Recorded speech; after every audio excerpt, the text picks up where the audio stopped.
നമസ്തേ. തദ്ദേശ സ്വയംഭരണ തെരഞ്ഞെടുപ്പ് ചൂടിലാണ് കേരളം. നാടും നഗരവും ഒരുപോലെ ആവേശ ചൂടിലാണ്. അടുത്ത മാസം 8, 10, 14 തീയതികളിൽ നടക്കുന്ന തെരഞ്ഞെടുപ്പിന്റെ പ്രചാരണം 3 മുന്നണികളും ഒരുപോലെ സജീവമാക്കി കഴിഞ്ഞു. പ്രാദേശിക വിഷയങ്ങളും സംസ്ഥാനം ഒന്നാകെ ചർച്ച ചെയ്യുന്ന സമകാലിക രാഷ്ട്രീയ സാഹചര്യങ്ങളും ജനങ്ങൾ വിലയിരുത്തുമെന്ന് ഉറപ്പ്. കൊല്ലം ജില്ലയെ പ്രതിനിധീകരിച്ച് സ്ഥാനാർത്ഥികളും രാഷ്ട്രീയ നിരീക്ഷകരുമാണ് ഇന്നത്തെ സംവാദത്തിൽ പങ്കെടുക്കുന്നത്. BJP ജില്ലാ സെക്രട്ടറിയും കുന്നത്തൂർ ജില്ലാ പഞ്ചായത്ത് ഡിവിഷൻ NDA സ്ഥാനാർത്ഥിയുമായ ശ്രീ ജിതിൻ ദേവ്, യൂത്ത് കോൺഗ്രസ് സംസ്ഥാന സെക്രട്ടറിയും മയ്യനാട് ഗ്രാമപഞ്ചായത്ത് 16-ാം വാർഡ് സ്ഥാനാർത്ഥിയുമായ ശ്രീ RS സെബിൻ, ഇടതുപക്ഷ രാഷ്ട്രീയ നിരീക്ഷകനായ അഡ്വക്കേറ്റ് ബലദേവ് എന്നിവരാണ് അതിഥികൾ. ആദ്യം ശ്രീ ജിതിൻ ദേവിലേക്ക്. ജിതിൻ, ഇവിടെ തദ്ദേശ സ്വയംഭരണ തെരഞ്ഞെടുപ്പ് ആസന്നമായ നിയമസഭാ തെരഞ്ഞെടുപ്പിൻ്റെ ഒരു മുന്നൊരുക്കം തന്നെയാണ്, അല്ലെങ്കിൽ അതിൻ്റെ ഒരു പരിച്ഛേദം തന്നെയാണ്. അതുകൊണ്ട് തന്നെ ഈ ഒരു തെരഞ്ഞെടുപ്പിൽ NDA ഏത് തരത്തിലുള്ള പ്രതീക്ഷകളാണ് മുന്നോട്ട് വയ്ക്കുന്നത്? വികസനവുമായി ബന്ധപ്പെട്ട്, ജനഹിതവുമായി ബന്ധപ്പെട്ട് എന്തൊക്കെ വാഗ്ദാനങ്ങളാണ് NDA ജനങ്ങൾക്ക് മുന്നിൽ അവതരിപ്പിക്കുന്നത്? NDAക്ക് പ്രധാനമായും ജനങ്ങൾക്ക് മുമ്പിൽ വെക്കാനുള്ളത്, ദേശീയ ജനാധിപത്യം നേതൃത്വം കൊടുക്കുന്ന ഭരണ സംവിധാനങ്ങൾ നമ്മളുടെ തദ്ദേശ സ്ഥാപനങ്ങളിൽ വന്നു കഴിഞ്ഞാൽ തദ്ദേശ സ്ഥാപനങ്ങളിൽ സുസ്ഥിരവും സമഗ്രവുമായ വികസനം നടപ്പിലാക്കുവാൻ സാധിക്കും എന്നുള്ളതാണ് ഏറ്റവും പരമപ്രധാനമായിട്ട് ജനങ്ങൾക്ക് മുമ്പായിട്ട് വെക്കാനുള്ളത്. കേരളത്തിലെ രാഷ്ട്രീയ സാഹചര്യങ്ങളെല്ലാം നാം കണ്ടുകൊണ്ടിരിക്കുന്ന ആൾക്കാരാണ്. ആനുകാലിക രാഷ്ട്രീയ വിഷയങ്ങൾക്കപ്പുറത്ത് നമ്മളുടെ നാടിന്റെ സമഗ്ര പുരോഗതിക്ക് വേണ്ടിയിട്ട്, അല്ലെങ്കിൽ സുസ്ഥിര വികസനത്തിന് വേണ്ടിയിട്ടുള്ള ഒരു നടപടിയും ഈ കാലങ്ങളായിട്ട് ഇവിടെ ഭരിച്ചുകൊണ്ടിരിക്കുന്ന ഇരുമുന്നണികളുടെ ഭാഗത്തു നിന്നും ഉണ്ടായിട്ടില്ല. നമ്മളുടെ ഓരോ തദ്ദേശ സ്വയംഭരണ സ്ഥാപനങ്ങൾ എടുത്ത് പരിശോധിച്ചു കഴിഞ്ഞാലും കോടിക്കണക്കിന് രൂപയുടെ പൈസ ഫണ്ട് ലാപ്സാക്കുന്ന സ്ഥിതിവിശേഷം, ഏറ്റവും ആവശ്യത അനുഭവിക്കുന്ന പിന്നോക്ക വിഭാഗങ്ങൾക്ക് വകയിരുത്തുന്ന SC ഫണ്ട് വരെ ലാപ്സാക്കി കളയുന്ന തരത്തിലുള്ള സംവിധാനങ്ങളാണ്, അത്തരത്തിലുള്ള ഭരണങ്ങളാണ് നമ്മളുടെ തദ്ദേശ സ്വയംഭരണ സ്ഥാപനങ്ങൾ നടക്കുന്നത്. കൊല്ലത്തേക്ക് വന്നു കഴിഞ്ഞാൽ കൊല്ലം കോർപ്പറേഷനിലെ അഴിമതി പൊതുസമൂഹം വളരെയധികം ചർച്ച ചെയ്തുകൊണ്ടിരിക്കുകയാണ്. അഴിമതിയുടെ പേരിൽ മാറ്റി നിർത്തപ്പെട്ട, അല്ലെങ്കിൽ അഴിമതിയുടെ പേരിൽ കളങ്കിത ആയിട്ടുള്ള ഒരാളെ മേയർ സ്ഥാനാർത്ഥിയായിട്ട് മുൻനിർത്തിക്കൊണ്ടാണ് ഈ നിലവിലെ ഭരണകക്ഷിയായ LDF കോർപ്പറേഷൻ തെരഞ്ഞെടുപ്പിനെ നേരിടാൻ പോകുന്നത്. ഓരോ തദ്ദേശ സ്വയംഭരണ സ്ഥാപനങ്ങൾ കൊല്ലത്തെടുത്ത് പരിശോധിച്ചു കഴിഞ്ഞാലും ഒട്ടുമിക്ക സ്ഥാപനങ്ങളിലും വലിയ അഴിമതികളും സ്വജനപക്ഷാപതപരമായിട്ടുള്ള സമീപനങ്ങളുമാണ് ഉണ്ടായിട്ടുള്ളത്. കൊല്ലത്തിന്റെ പൊതുവായ കാര്യങ്ങൾ നമുക്കറിയാം. കശുവണ്ടി മേഖല, പരമ്പരാഗത വ്യവസായങ്ങളെല്ലാം തകർന്നു കിടക്കുന്നു. എല്ലാ വ്യവസായ സംരംഭങ്ങളും നാശത്തിന്റെ ഭാഗത്തേക്കാണ്.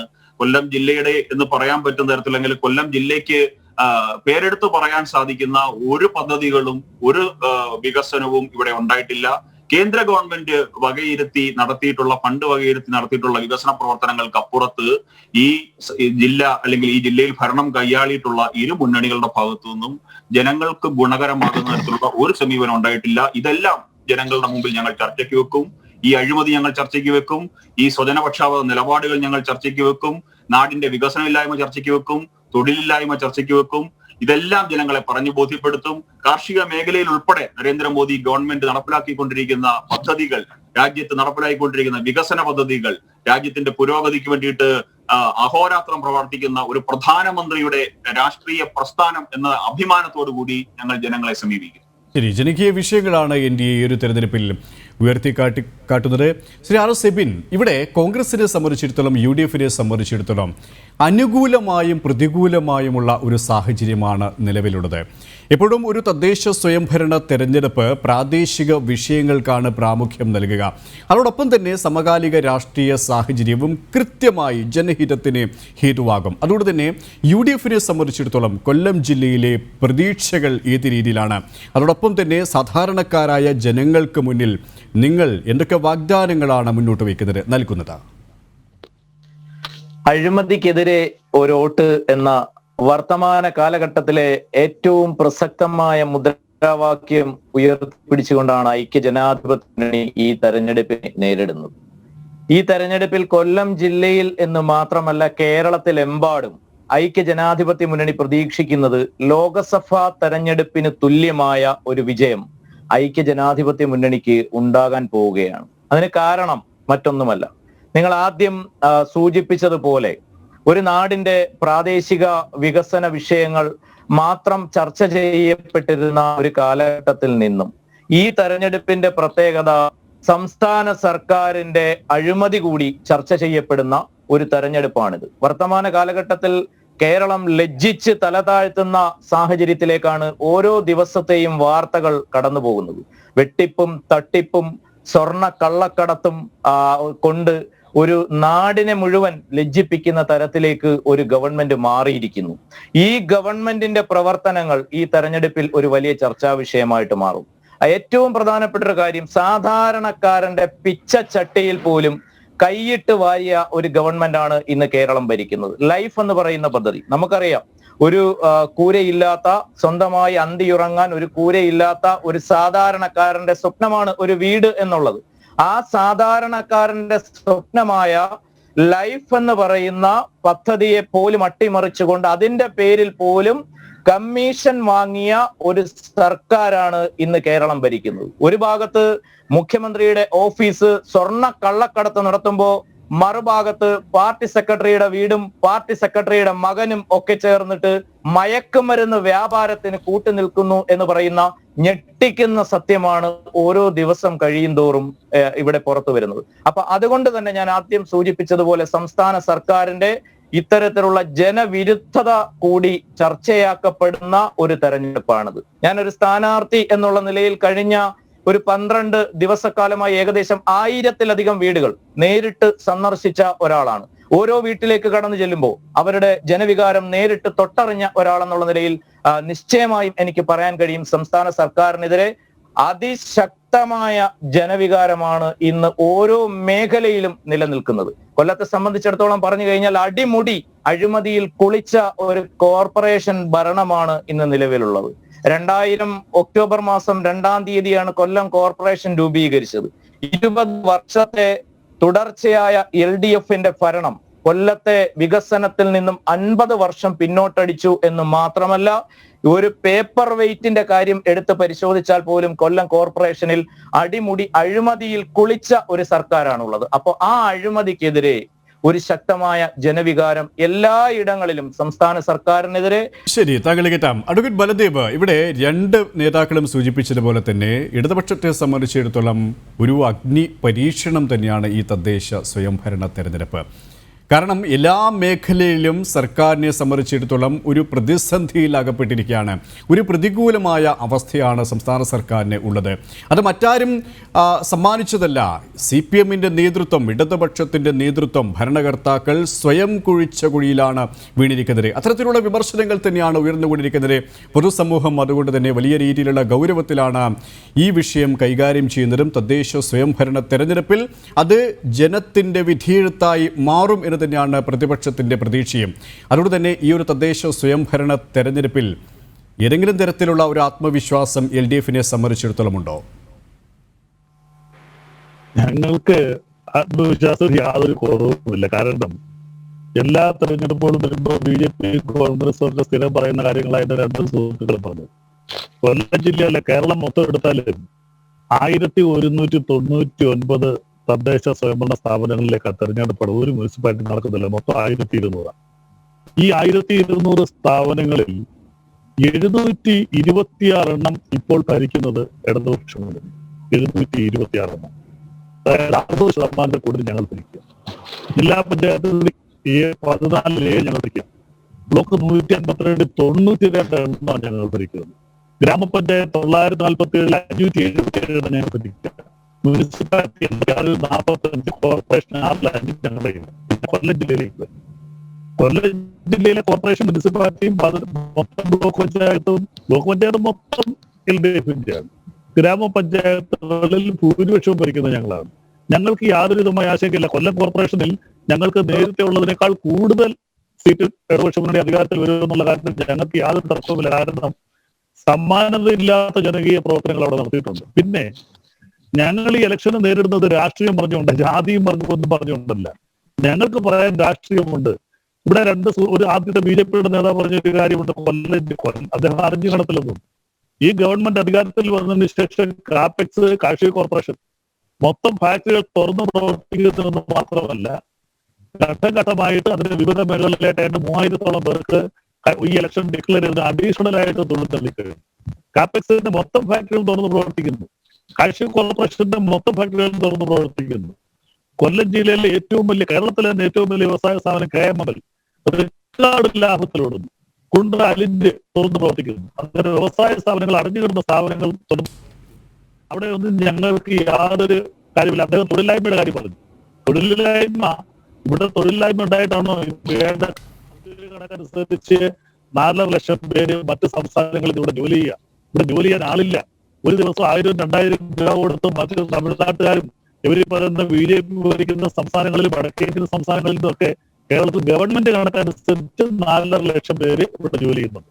കുറേയധികം പേര് തിരിച്ചു പോയതിന്റെ ബാക്കിയാണ്. തൊഴിലില്ലായ്മ രൂക്ഷമായിട്ടുള്ളത് കേരളത്തിലല്ല, വടക്കേന്ത്യൻ സംസ്ഥാനങ്ങളിലല്ല. ഇവിടെ അങ്ങനെയുള്ള കുഴപ്പമൊന്നുമില്ല. അല്ലെങ്കിൽ മറ്റ് സംസ്ഥാനങ്ങളിൽ വന്ന് ഇവിടെ താമസിച്ച് മറ്റ് സംസ്ഥാനങ്ങളിൽ 5 ലക്ഷത്തിൽ പരം ആൾക്കാര് ശരി സഖ്യകക്ഷിയായി ഭരിക്കുന്ന ബീഹാർ, ഇവർ ചേർന്ന് ഭരിക്കുന്ന ബീഹാർ. ഏതായാലും നമുക്ക് ഈ ഒരു സംവാദത്തിലേക്ക് തിരികെ എത്താം, ഒരു ചെറിയ ഇടവേള കഴിഞ്ഞ്. തിരികെ സംവാദത്തിലേക്ക്. ശ്രീ ജിതിൻ ദേവ്, വല്ലാത്തൊരു ആത്മവിശ്വാസത്തിൽ തന്നെയാണ് ഇടതുപക്ഷം. ആശങ്കയ്ക്ക് ഒരു വകയുമില്ല, വിജയം സുനിശ്ചിതമാണ് എന്നാണ് ഇടതുപക്ഷ രാഷ്ട്രീയ നിരീക്ഷകൻ അഡ്വക്കേറ്റ് ബൽദേവ് പറഞ്ഞു വെക്കുന്നത്. അതോടൊപ്പം തന്നെ ഈ ഒരു അഴിമതിയുമായി ബന്ധപ്പെട്ട് കേവലം ആരോപണങ്ങൾ മാത്രമാണ് എന്നും അദ്ദേഹം സ്ഥാപിച്ചെടുക്കുന്നു. എന്താണ് വാസ്തവം? അല്ല, അദ്ദേഹം ഇപ്പൊ കൊല്ലത്തൊന്നും വരാറില്ലെന്ന് തോന്നുന്നു. കൊല്ലം കോർപ്പറേഷനിൽ വലിയ ജനകീയ ഭരണമാണ് നടക്കുന്നതൊക്കെ അദ്ദേഹം എന്ത് റിപ്പോർട്ടിന്റെ അടിസ്ഥാനത്തിലാണ് ഈ അവകാശപ്പെട്ടത്? ഒരു തരത്തിലും എനിക്ക് മനസ്സിലാവുന്നില്ല. ഈ കോർപ്പറേഷൻ ഭരണ കാലയളവിലാണ് ഏറ്റവും കൂടുതൽ അഴിമതികൾ ചർച്ച ചെയ്യപ്പെട്ടത്. ഓരോന്ന് എണ്ണി അങ്ങോട്ട് പറഞ്ഞത്.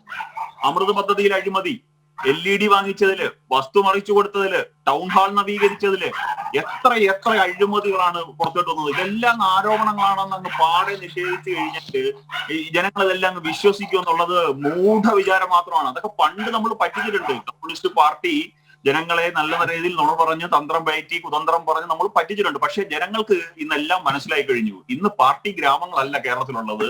സ്വതന്ത്രമായിട്ടും നിഷ്പക്ഷമായിട്ടും കാര്യങ്ങൾ വസ്തുതാപരമായി വിലയിരുത്തിയും ചിന്തിക്കാൻ കഴിയുന്ന പൊതുസമൂഹമാണ് ഇന്ന് കേരളത്തിൽ ജീവിക്കുന്നതെന്ന് അങ്ങ് മനസ്സിലാക്കണം. പിന്നെ അങ്ങ് കശുവണ്ടി ഫാക്ടറികള്, കശുവണ്ടി മേഖലകളുടെ നവീകരണത്തിന് വേണ്ടിയിട്ട് ഇടതുപക്ഷ ജനാധിപത്യം സർക്കാർ ചർത്തിയ കാര്യങ്ങളെ പറ്റി അങ്ങ് വാചാലനായി.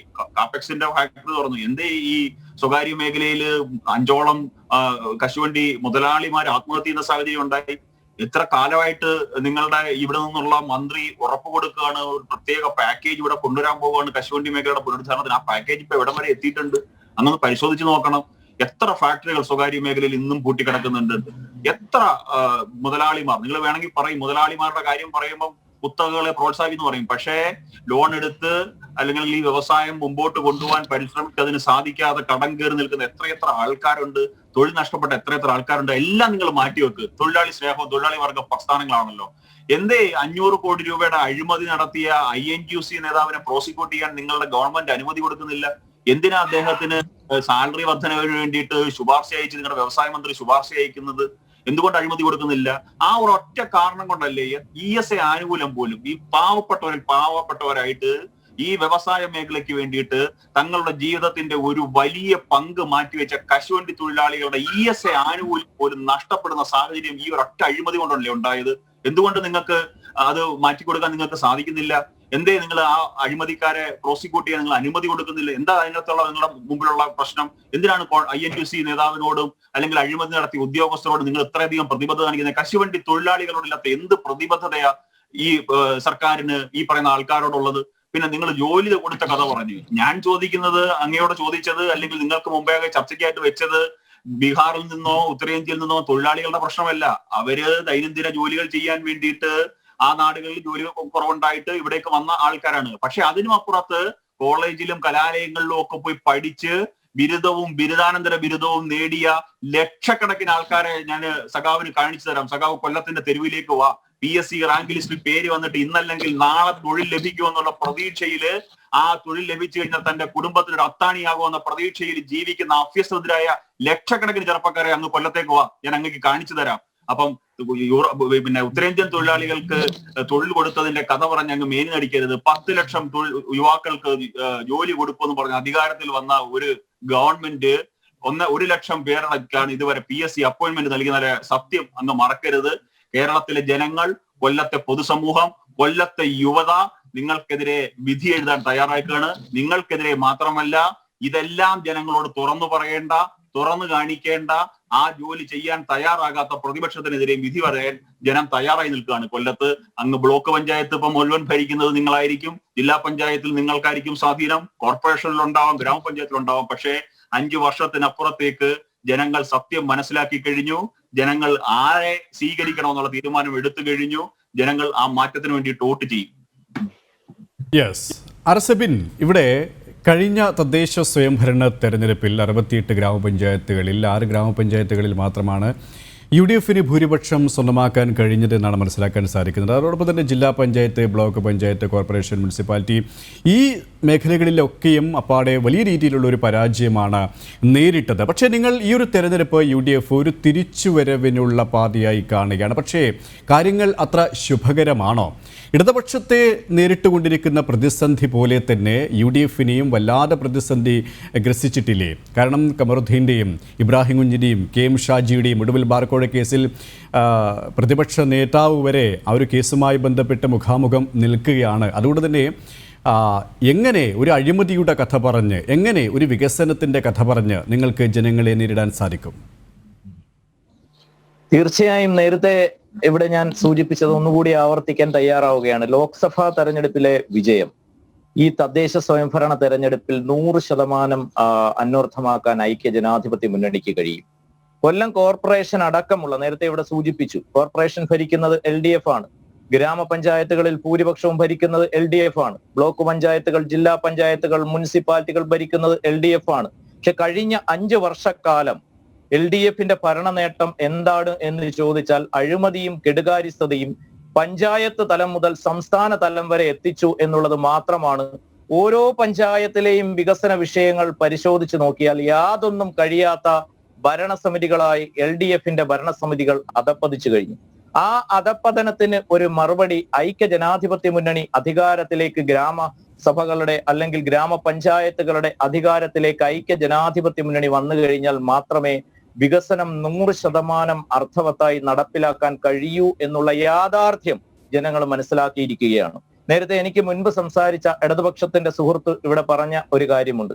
അതായത് ആയിരക്കണക്കിന് ആൾക്കാർക്ക് തൊഴിൽ നൽകിയെന്ന്. ഉറപ്പിച്ച് ഞാൻ പറയാൻ ആഗ്രഹിക്കുന്നു, ഒരു തവണയെങ്കിലും PSC എഴുതിയ ഒരു ചെറുപ്പക്കാരനും ഈ തെരഞ്ഞെടുപ്പിൽ ഇടതുപക്ഷത്തിന് വോട്ട് ചെയ്യില്ല. കാരണം PGയും MAയും MPhilലും ഒക്കെ രാവുകൾ പകലാക്കി പഠിച്ച 10,000-കണക്കിന് ഉദ്യോഗാർത്ഥികൾ ഇവിടെ തെരുവിൽ അലയുമ്പോ 10ാം ക്ലാസ് പോലും പാസ്സാവാത്ത സ്വപ്ന സുരേഷുമാർക്ക് 1.5 ലക്ഷം രൂപ ശമ്പളത്തിന് ജോലി കൊടുത്ത ഒരു ഗവൺമെന്റാണ് ഇന്ന് കേരളം ഭരിക്കുന്നത്. അപ്പൊ അത്തരത്തിലുള്ള കാര്യങ്ങൾ 100% പൊതുജനം വിലയിരുത്തും. കെട്ടിച്ചമച്ച കേസുകൾ അല്ലാതെ ഒരു നാണയത്തിന്റെ ഇരുവശങ്ങളെ പോലെയാണ് പിണറായി വിജയനും നരേന്ദ്രമോദിയും പെരുമാറുന്നത്. രാഷ്ട്രീയ വൈരാഗ്യം തീർക്കാൻ രാഷ്ട്രീയ എതിരാളികൾക്ക് മേൽ ഒരു നിൽക്കക്കളിയും ഇല്ലാതെ വന്നപ്പോൾ ഈ തെരഞ്ഞെടുപ്പ് മുന്നിൽ കണ്ടുകൊണ്ടാണ് ഇബ്രാഹിം കുഞ്ഞിനെതിരെ അടക്കം കെട്ടിച്ചമച്ച കേസുകളല്ലാതെ യാതൊരുവിധ രാഷ്ട്രീയ പ്രതികാരമാണ് അത് എന്ന് കേരളത്തിലെ ജനങ്ങൾക്ക് തിരിച്ചറിവുണ്ട്. കാരണം ഇന്ത്യ ഭരിക്കുന്നത് കോൺഗ്രസ് അല്ല, കേരളം ഭരിക്കുന്നത് കോൺഗ്രസ് അല്ല. എങ്കിൽ പോലും യാതൊരുവിധ കഴിഞ്ഞ 5 വർഷം ഉമ്മൻചാണ്ടി ഭരിച്ച കാലഘട്ടത്തിൽ എന്തൊക്കെ കാര്യങ്ങൾ LDF ഇവിടെ പറഞ്ഞു, എന്തെല്ലാം അഴിമതി കാര്യങ്ങൾ പറഞ്ഞു. ഈ തെരഞ്ഞെടുപ്പിന് മുൻപായി തെരഞ്ഞെടുപ്പിൽ ജനങ്ങളെ കബളിപ്പിക്കാൻ വേണ്ടി 1-2 കേസുകൾ ചാർത്തി എന്നുള്ളതല്ലാതെ യാതൊരുവിധ കേസുകൾക്കും ആരോപണങ്ങൾക്കും ഒരു കൃത്യമായ മറുപടി നൽകാൻ എല്ലാ സംവിധാനങ്ങളും ഉണ്ടായിരുന്നിട്ടും ഈ ഗവൺമെന്റിന് കഴിഞ്ഞിട്ടില്ല. അപ്പൊ അതുപോലെ തന്നെ ഓരോ ജനകീയ വിഷയങ്ങളും ചർച്ചയാക്കപ്പെട്ടാൽ തീർച്ചയായും ഐക്യ ജനാധിപത്യ മുന്നണി അതിന്റെ ചരിത്രത്തിലാദ്യമായി കൊല്ലം കോർപ്പറേഷൻ ഭരിക്കും. അതുപോലെ തന്നെ എല്ലാ പഞ്ചായത്തുകളിലും വലിയ മുന്നേറ്റമാണ് ഐക്യ ജനാധിപത്യ മുന്നണി ഉണ്ടാക്കാൻ പോകുന്നത്. ഏകദേശം യുവത്വത്തിന് നല്ല രീതിയിൽ ഉള്ള ഒരു മുൻതൂക്കം കൊടുത്തുകൊണ്ട് പരിചയ സമ്പന്നതയും യുവത്വവും ഒരുപോലെ തന്നെ ഇടകലർത്തിയ ഒരു സ്ഥാനാർത്ഥി പട്ടികയാണ് കൊല്ലം ജില്ലയിലുള്ളത്. ആ സ്ഥാനാർത്ഥി പട്ടിക 100% ഐക്യ ജനാധിപത്യ മുന്നണിയുടെ വിജയത്തിന് ആക്കം കൂട്ടും എന്ന് പറയാൻ ഞാൻ ഈ അവസരത്തിൽ ആഗ്രഹിക്കുകയാണ്. അഡ്വക്കേറ്റ് ബലദേവ്, ഇവിടെ 5 വർഷത്തിന് ശേഷം ചിത്രം അപ്പാടെ മാറിക്കഴിഞ്ഞു. വികസനം എത്തിനോക്കാത്ത ഒരു ജില്ലയായി കൊല്ലം ജില്ല മാറി. കോർപ്പറേഷൻ്റെ അഴിമതി കഥകൾ, ഇതൊന്നും വീട്ടിലിരുന്നാൽ സഖാക്കൾക്ക് മനസ്സിലാവില്ല. നഗരത്തിലേക്ക് ഇറങ്ങുക, സാധാരണക്കാരുടെ ഇടയിലേക്ക് ഇറങ്ങുക, എങ്കിൽ നിങ്ങൾക്ക് തൊഴിൽ രഹിതരായ ചെറുപ്പക്കാരെ കാണാം. അഴിമതിയുടെ ചീഞ്ഞു നാറുന്ന കഥകൾ കാണാമെന്നാണ് ശ്രീ ജിതിൻ ദേവ് അടക്കം സൂചിപ്പിച്ചിരിക്കുന്നത്. കാരണം അവർക്ക് നിരത്താൻ ഒരുപാട് കാരണങ്ങളുണ്ട്. ഏറ്റവും ഒടുവിൽ ശ്രീ എബിൻ സൂചിപ്പിച്ചതുപോലെ തന്നെ നിങ്ങൾ ആർക്ക് തൊഴിൽ കൊടുത്തു, നിങ്ങൾക്ക് ആർക്ക് ജോലി കൊടുത്തു എന്ന് ചോദിച്ചാൽ നിസാമിൻ്റെയും സ്വപ്നയുടെയും പേരുകളാണ് എല്ലാവർക്കും ആദ്യം ഓർമ്മയിൽ വരുന്നത്. ഇപ്പോഴും PSC പരീക്ഷകൾ എഴുതി ജോലിക്കായി കാത്തിരിക്കുന്ന സമരം ചെയ്യുന്ന യുവാക്കളെ നമുക്ക് കാണാൻ സാധിക്കും. അവിടെ നെഞ്ചിൽ കൈവച്ചുകൊണ്ട് ഇത്ര പേർക്ക് ജോലി കൊടുത്തു, ഒരു അഴിമതിയും ഞങ്ങൾ നടത്തിയിട്ടില്ല എന്ന് നിങ്ങൾക്ക് എങ്ങനെ പറയാൻ സാധിക്കും? ഞാൻ നേരത്തെ പറഞ്ഞതിന് പറഞ്ഞപ്പോൾ ഇത് ഇടപെട്ടോണ്ട് എനിക്ക് അതിന് പോലും മറുപടി പറയാൻ പറ്റിയില്ല. ഞാൻ പറയാണ്, അതിലേക്ക് തന്നെ വരാം. കേരള പബ്ലിക് സർവീസ് കമ്മീഷന്റെ റെക്കോർഡിൽ ആദ്യമായിട്ടാണ് 4 വർഷം കൊണ്ട് 1.5 ലക്ഷം പേർക്ക് ജോലി കൊടുത്തു. 2016 മുതൽ 2020 തുടങ്ങുന്നത് വരെ 1,43,000 പേർക്ക് ജോലി കൊടുത്തു. ഇത്രയും പേർക്ക് ഒരു ഗവൺമെന്റ് സമയത്ത് 4 വർഷം കൊണ്ട് ജോലി കൊടുത്തിട്ടില്ല. പിന്നെ കാഷ്യൂ കോർപ്പറേഷൻ, കാഷ്യൂ ബോർഡ് നിലവിൽ വന്നിട്ടുണ്ട്. കാഷ്യൂ മേഖലയിൽ സമഗ്രമായ പുരോഗതിക്ക് വേണ്ടിയാണ് കാഷ്യൂ ബോർഡ് നിലവിൽ വന്നത്. ആ കാഷ്യൂ ബോർഡിന് പലരും എതിർത്തതാണ്. ആ കാഷ്യൂ ബോർഡിന്റെ പ്രവർത്തനം ഏകദേശം തുടങ്ങി കഴിഞ്ഞെങ്കിലും നല്ല രീതിയിൽ തുടങ്ങിയിട്ടില്ല. അത് കാഷ്യൂ മേഖലയിലെ സമഗ്രമായ പുരോഗതിക്കും അവിടുത്തെ തൊഴിലാളികൾക്ക് പരമാവധി ആനുകൂല്യങ്ങൾ നൽകുന്നതിനും സ്വകാര്യ മേഖലയും പൊതുമേഖലയും എല്ലാം ഒന്നുപോലെ പ്രോത്സാഹിപ്പിക്കുന്ന ലക്ഷ്യം വെച്ചുകൊണ്ടുള്ളതാണ് കാഷ്യൂ ബോർഡ്. പിന്നെ എന്റെ സുഹൃത്തൊരു കാര്യം മറന്നുപോയി തോന്നുന്നു, കോൺഗ്രസിന്റെ നേതാവ്, നിങ്ങളുടെ ആ മുദ്രാവാക്യം നിങ്ങൾ പിൻവലിച്ചു. അഴിമതിക്കെതിരെ ഒരു വോട്ട് എന്നുള്ള മുദ്രാവാക്യം കോൺഗ്രസ് നേതൃത്വം പിൻവലിച്ചു. കാരണം അദ്ദേഹം ഇവിടെ പറഞ്ഞു അവരുടെ UDF നേതാക്കന്മാരെ അറസ്റ്റ് ചെയ്തൊക്കെ രാഷ്ട്രീയ പ്രേരിതമാണ്. എന്റെ പൊന്നു സുഹൃത്തെ, ഈ കമറുദ്ദീനെതിരെ കേസ് 133 കേസ് രജിസ്റ്റർ ചെയ്തു. ഈ കേസുകൾ കൊടുത്തതൊന്നും BJP-ക്കാരുമല്ല, ഇടതുപക്ഷക്കാരുമല്ല. കണ്ണൂർ, കാസർഗോഡ് ജില്ലയിലെ മുസ്ലിം ലീഗിന്റെ പ്രവർത്തകരോ അവരുടെ ബന്ധുക്കളോ ആണ്. 134 BJP-ക്കാരില്ല, ഇടതുപക്ഷക്കാരില്ല. 118 കേസ് ഇപ്പൊ രജിസ്റ്റർ ചെയ്ത് 130 കോടി രൂപയുടെ അഴിമതി നടത്തി പാവത്തങ്ങൾ, വെറും പാവത്തങ്ങൾ 5 ലക്ഷം വാങ്ങിച്ചിട്ട് അത് അങ്ങനെ അറസ്റ്റ് ചെയ്തപ്പോൾ നിങ്ങൾ പറയുന്നു അത് രാഷ്ട്രീയ പ്രേരിതമാണ്. എന്താ ഇതിന്റെ അർത്ഥം? KM ഷാജി കൊണ്ടുവന്ന് 25 ലക്ഷം രൂപയുടെ വീടെന്നും പറഞ്ഞ് കൊണ്ടുവന്ന് കൊടുത്തിട്ട് അത് ഞങ്ങളല്ല അന്വേഷിക്കുന്നത്, കേന്ദ്ര ഗവൺമെന്റ് എൻഫോഴ്സ്മെന്റ് ഡയറക്ടറേറ്റ്. 5 കോടി രൂപയിൽ കൂടുതൽ ആ വീടിന് ചെലവുണ്ട്. ഒരു കോർപ്പറേഷൻ പരിധിയിൽ വീട് പണിയാൻ നമുക്കറിയാം, കോർപ്പറേഷനിലെ പഞ്ചായത്ത് പരിധിയിലായാലും എന്ത് ചെയ്യണമെങ്കിലും അതിന്റെ സാങ്ഷൻ വേണം. ആ സാങ്ഷൻ കൊടുത്തിരുന്നത് 2000 സ്ക്വയർ ഫീറ്റ്, പണിഞ്ഞു വന്നത് 5000 പോലും സ്ക്വയർ ഫീറ്റ്. വീട് ചോദിച്ചപ്പോൾ എന്താ പറഞ്ഞ, എന്റെ ഭാര്യയുടെ 1 ഏക്കർ വസ്തുവിനകത്ത് ഞാൻ കഴിഞ്ഞ 1 വർഷം ഇഞ്ചി കൃഷി ചെയ്ത് 5 കോടി രൂപ കിട്ടി. അദ്ദേഹം ഷാജി പറഞ്ഞ മറുപടിയാണ്. പിന്നെ PK ഇബ്രാഹിം, അത് നിങ്ങൾ രാഷ്ട്രീയ പ്രേരിതമാണെന്നാണ് പറയുന്നത്. ഒരു പാലം പണിഞ്ഞ് 6 മാസം തികയുന്നതിന് മുമ്പ് ആ പാലം മൊത്തത്തിൽ ഇടിഞ്ഞു വീഴുക. അപ്പൊ കോൺഗ്രസിന് UDF-നും എതിരെ എന്ത് അഴിമതികൾ കാണിച്ചാലും ആ അന്വേഷണം നടത്തുമ്പോൾ ഉടനെ പറയുന്നത് എന്താ, ഇതൊക്കെ രാഷ്ട്രീയ പ്രേരിതമാണ്. പക്ഷേ അഡ്വക്കേറ്റ് ബൽദേവ്, ഇവിടെ കൊല്ലം കോർപ്പറേഷനുമായി ബന്ധപ്പെട്ട് വലിയ ഒരു അഴിമതിയുടെ കഥകൾ, വിമർശനങ്ങളാണ് ഉയർന്നു വരുന്നത്. അതിന് കൃത്യമായ ഒരു മറുപടി ഇതുവരെയും താങ്കളുടെ ഭാഗത്ത് നിന്നും ഉണ്ടായിട്ടില്ല. അതോടൊപ്പം തന്നെ കശുവണ്ടി അഴിമതിയുമായി ബന്ധപ്പെട്ട് അദ്ദേഹത്തെ പ്രോസിക്യൂട്ട് ചെയ്യാനുള്ള നടപടികളുമായി ബന്ധപ്പെട്ട് സർക്കാർ ഇപ്പോഴും വിമുഖത കാണിക്കുകയാണ്. അവിടെയാണ് സർക്കാരും കോൺഗ്രസും തമ്മിലുള്ള ഒരു ബാന്ധവമുണ്ട് എന്ന രീതിയിലടക്കമുള്ള വിമർശനങ്ങൾ വരുന്നത്. അതിന് മറുപടി പ്രതീക്ഷിക്കുകയാണ് സർക്കാർ. അത് വളരെ മുഖ്യമന്ത്രി തന്നെ അത് വ്യക്തമാക്കിയിട്ടുണ്ട്. നിയമോപദേശം തേടി ആ നിയമോപദേശം അക്കൗണ്ടന്റ് ജനറലിൽ നിന്ന്, അഡ്വക്കേറ്റ് ജനറലിൽ നിന്ന് നിയമോപദേശം നേടിയിട്ടാണ് തൽക്കാലത്തേക്ക് CBI അനുമതി കൊടുക്കണ്ട എന്ന് ഗവൺമെന്റ് തീരുമാനിച്ചത്. അത് ഗവൺമെന്റ് പോളിസി മാറ്റമാണ്. അതിനകത്ത് പ്രത്യേകിച്ച് അഭിപ്രായം പറയാൻ പറ്റത്തില്ല. ഗവൺമെന്റിന്റെ ക്യാബിനറ്റ് എടുത്തിട്ട് അഡ്വക്കേറ്റ് ജനറൽ നിയമോപദേശത്തിന് തീരുമാനിച്ചു. അഡ്വക്കേറ്റ് ജനറലെ തൽക്കാലം പ്രോസിക്യൂഷൻ വിടണ്ട എന്ന് തീരുമാനിച്ചു. അത് നിയമോപദേശമാണ്. അതിന്റെ നിയമവശങ്ങൾ നമ്മൾ പരിശോധിക്കണം. അപ്പൊ അത് മാത്രമല്ല, ഞാൻ ഇവിടെ പറഞ്ഞു വന്നതല്ല, കൊല്ലം കോർപ്പറേഷൻ ഈ തീർച്ചയായിട്ടും 20 വർഷമായിട്ട് ആ കോർപ്പറേഷൻ ഉണ്ട്. അന്ന് മുതലേ ഭരിക്കുന്ന ഇടതുപക്ഷമാണ്. അതിന് മുനിസിപ്പാലിറ്റി കോൺഗ്രസ് ഭരിച്ചിട്ടുണ്ട്. ഈ ഇടതുപക്ഷം ഭരിച്ചുകൊണ്ടിരിക്കുന്ന ആളുകൾ തീർച്ചയായിട്ടും ഭരിക്കുന്നവർക്കെതിരെ ഒരു നിഷേധിച്ച ഒരു തെരഞ്ഞെടുപ്പ് വരുമ്പോൾ ഏതെല്ലാം രീതിയിൽ എന്തെല്ലാം പദ്ധതികൾ നടപ്പിലാക്കിയാലും അതിനകത്തെല്ലാം ആരോപണങ്ങളുണ്ട്. ഇവിടെ നേരത്തെ കിഫ്ബി അലക്കൊന്നും ഞാൻ പോകുന്നില്ല, നമ്മൾ ഈ ചാനൽ തന്നെ ചർച്ച ചെയ്ത്. അപ്പൊ ഈ കാര്യങ്ങളിലേക്കെല്ലാം അത് തന്നെ തുടങ്ങി വെച്ചത് 99-ലാണ്. ആദ്യം പൈസ കടമെടുത്തത് 2002 കോൺഗ്രസ് ആന്റണി കൊണ്ടിരിക്കുമ്പോൾ 507 കോടി ആദ്യം കടമെടുക്കുന്നത്. അന്ന് അഴിമതി ഒന്നുമില്ലായിരുന്നു. അപ്പൊ അതിനെക്കുറിച്ച് ഞാൻ അതിൽ വിശദമായിട്ട് പോകുന്നില്ല.